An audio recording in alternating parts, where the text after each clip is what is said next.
একজনের একটা এটা বড় করে মনে হচ্ছে নাকি সবাই খাইছে তো সারও খাইছে যা এখন এই জায়গায় পাসওয়ার্ড এই যে দেখছেন না হ্যাঁ এটা ঢুকার পাসওয়ার্ড আমি সবসময় ঢুকি এটা পিঠে পাসওয়ার্ড লাগে না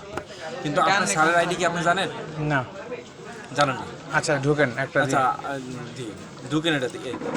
এটাতে ঢুকলে কিন্তু কোনো পাসওয়ার্ড যে অটো পাসওয়ার্ড চলে আসছে দেখছেন খেয়াল করে আচ্ছা ঠিক আছে বুঝছেন কিন্তু এই জায়গায় কিন্তু পাসওয়ার্ড লাগে লগ ইন দেন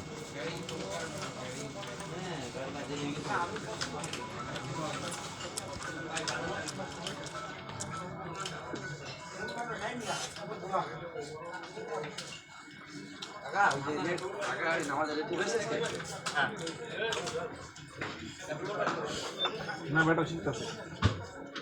তারপর টিং আসছে বিন লাগবে তো বিন